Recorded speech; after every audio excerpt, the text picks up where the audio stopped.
All right, I think we can go ahead and get started.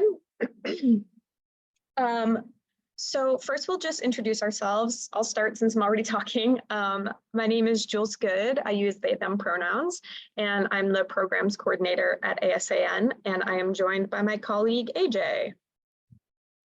Hey y'all, I'm AJ Link. I'm a policy analyst at the Autistic Self-Advocacy Network. Thank you for being here. Awesome. So just a few housekeeping things. You can use, there's not a ton of us here, so feel free to use the Q&A box to ask questions, or you can put them in the chat. Or if you would prefer to use your voice to ask your question, you can use the raise hand feature and we'll let you come off mute so that you can voice your question. I know it says here on the slide that chat will be disabled for access reasons, but since we have a small but mighty crew, we'll just go ahead and keep it enabled. So if you have any questions, access issues, tech issues, you can use the chat to let us know about that. Okay, so here's what we'll be going over today. We're going to start by talking about who can vote, who's eligible to vote. Then we're going to talk about how to register to vote in a few different ways, online, through the mail, and in person. We'll talk about voting by mail and early voting, and then we'll go over a few great resources specifically geared towards disabled voters and some other populations all about voting, and then we will have some time at the end for questions. So who has the right to vote? Most US citizens can vote. There are a few exceptions in different states, but for the most part, if you're a US citizen and you're 18 or older, you can vote. Lawmakers have passed laws to make sure that voters with disabilities can have a private and independent vote. So just because you're disabled doesn't mean that you're not able to vote, doesn't mean that you have to say who you're voting for to the person who may be helping you at the polls. There are things in place to make sure that you can cast your vote privately and independently, just like everyone else. And as part of that, you can mark your own ballot by yourself and vote. And there's lots of different ways to do that that are accessible to people with various types of disabilities. A question that we get a lot is, can someone vote if they have a guardian? And this depends on what state they're in and the type of guardianship they're under.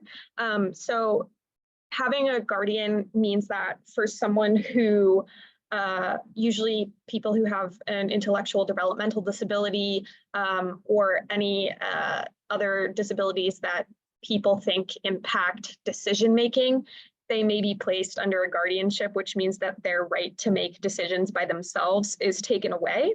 But in most states now, you can vote if you have a guardian, and with a few kind of extra rules in different states. So if you want to know what the deal is with voting under guardianship in your state, we have a guide on our website that we'll share the link to with the recording of this webinar afterwards. It's called Your Vote Counts, a Self-Advocate's Guide to Voting in the US. And it goes through the rules about voting if you have a guardian in all 50 states, and is a great resource, and also tells you who you can contact if you have questions about voting under guardianship in your state. So now let's talk about registering to vote. So how can someone register to vote? Different states have different rules about voter registration. There's different rules about how you can register and what you need to do in order to register, depending on the state you're in. But most states allow you to register or update your registration online. ASAN has an online tool on our website that we'll send out the link to, and it allows you to check your registration, register as a new voter, and request absentee ballots, which is something we'll talk about later, all just using this quick online tool. There are some states that don't let you register to vote online. And so in those states, you have to register in person or by mail. Those states are Arkansas, Mississippi, Montana, New Hampshire, South Dakota, Texas, and Wyoming.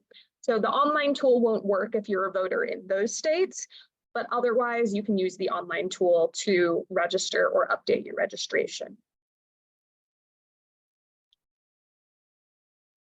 So if you do live in a state where you can register online, how do you do that?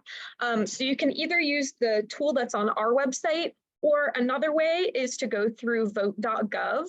Vote.gov is the official website for voting, all things voting, that is run by the United States government. And there's a lot of great tools on there that we're going to talk some more about. And one of them is this online registration tool. You can go to vote.gov/register and you'll be taken to a page that looks like this. And then from this drop-down menu, or you can type in this box where it says select your state or territory, you're going to pick your state, and then you'll be taken to the page for more information about the state that you choose. So just for an example, I picked Arizona, which is where I'm originally from. And you'll see that a page comes up that says register to vote in whichever state you pick. And there will be information, more information on that page that's specific to your state. There will be links that you'll see that will take you to your state's election website. And then from there, you'll get more instructions on how to register in your state. Every state has usually like its own online portal or form through their election website. So this link will take you there, and then you just follow the instructions once you get to that page. How can someone register to vote through the mail? So if you live in a state where you can't register online, or maybe you just prefer using a paper form, there's something called the National Voter Registration Application Form, which is available at that same website, vote.gov/register. And we can take a look at this form together. So the form looks really long, but that's just because there's a lot of instructions at the end of it. So it's not like you have to fill something out on all of these pages.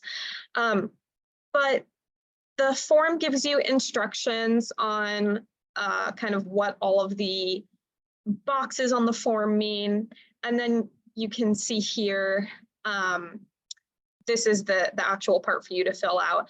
And you can type in your answers on the form. It will automatically let you type them in, or you can print the form out and fill it out by hand if you want to do that. And then once you have filled that out, you'll want to make sure that you go to the state instructions section and pick or find the section for your state. Some states will make you go through extra steps to like fully register. So in some places, sending this application form isn't everything that you need to do. Sometimes you have to send in the form, and then they might send you another form to fill out or something. So it just depends on where you live. So you want to make sure that you have that you've read those instructions and that you are clear about that.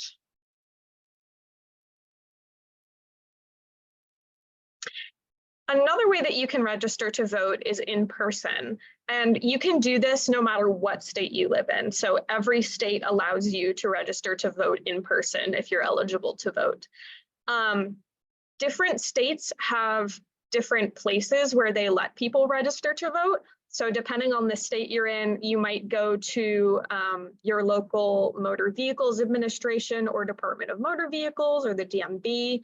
You might go to your town hall or your city hall. You might go to your state or local election office. If you're not sure where the in-person voter registration location is for your state, you can go to usa.gov/register to vote. And you should be able to find the right place. Something that I've done when I move to a new place and I'm not sure what to do is I'll just Google like register to vote and then like name of the town that I live in. So it would be like register to vote, Newmarket, New Hampshire. That's where I live now. The Google search will often bring up some useful results. But these are common places where you should be able to get information about where to register to vote in your state. If you do register in person, you'll want to check your state's election website to see what you need to bring with you. Usually you'll have to bring something like a state ID or a driver's license to prove your identity. And then you will need to have something that proves that you live in the state that you're trying to register to vote in. So that could be mail that's sent to your name and address, utility bills, things like that, that show that you live where you say you live, so you can register to vote in the right place.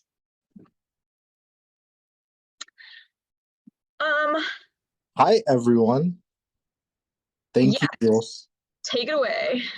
Yeah, now we're going to talk about vote by mail.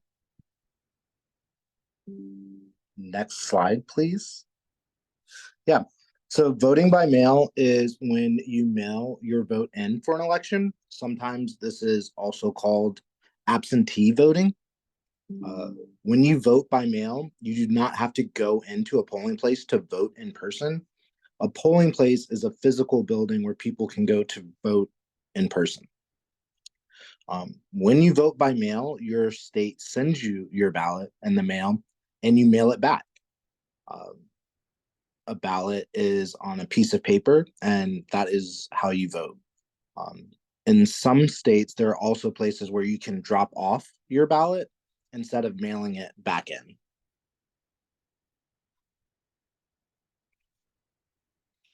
You can vote by mail in every single state, but some states have different rules about how you can vote by mail and when you can vote by mail.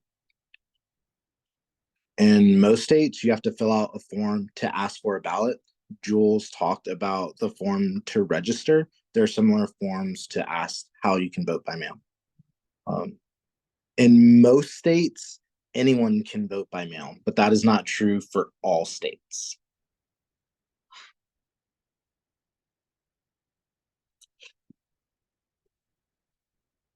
In some states, you can only vote by mail if you have a reason to vote by mail, and that's a reason for why you can't vote in person. Examples for these reasons are you're moving out of state or you've already moved out of state, or having a disability that makes it hard to vote in person.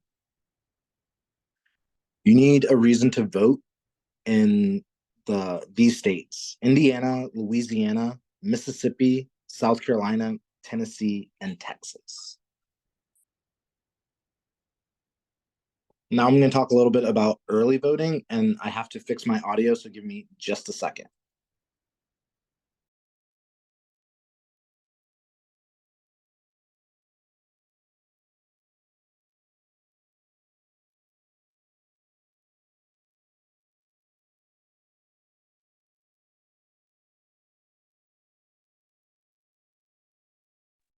Okay, so what is early voting? Some states allow voters to vote before Election Day. There are two types of early voting: in person and vote by mail.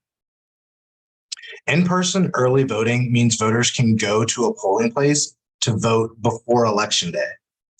This can help voters avoid long lines and crowds. We have a link to show you the chart from the National Council of State Legislators to see if your state offers in-person early voting. Jules, do we want to show that link just real quick? Amazing.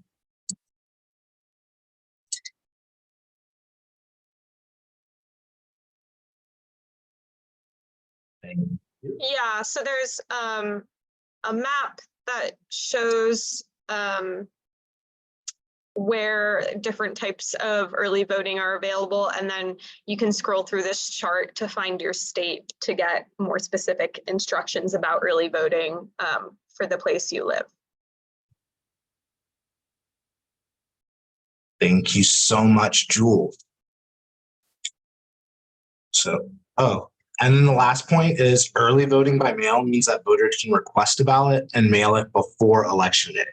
This is great for voters who can't easily get to the polls or voters who will be out of town on election day.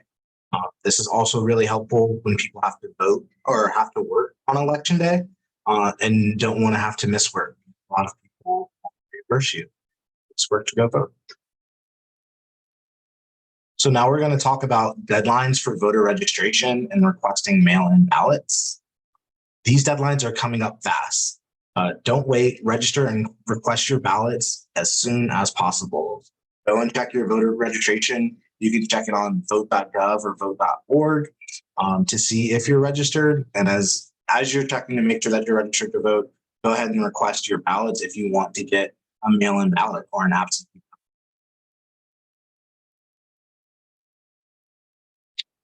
Now we're going to talk about the vote.gov updates. So GSA has recently updated vote.gov to be a bit more accessible. You should be able to see it on the screen as Jules scrolls through. There's a guide to vote. You can also register to vote on vote.gov. We're going to show you one of the sections, and it's voting with a disability.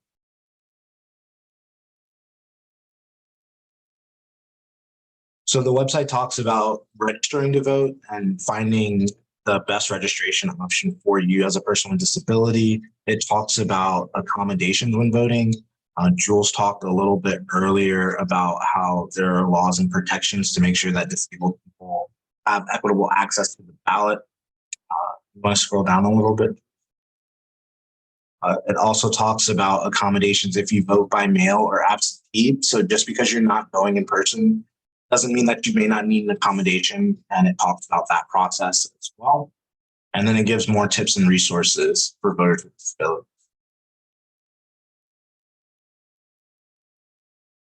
Yes, and the other thing I wanted to show real quick is under this guide to voting drop-down menu, there's this one that's voting with a disability that we just showed you, but there's also some special voting guides for other people. So voting as a college student, voting as a new US citizen, voting while unhoused, voting after a felony conviction, and preparing to vote if you're either going to be 18 by the time of the election, if you're a new voter.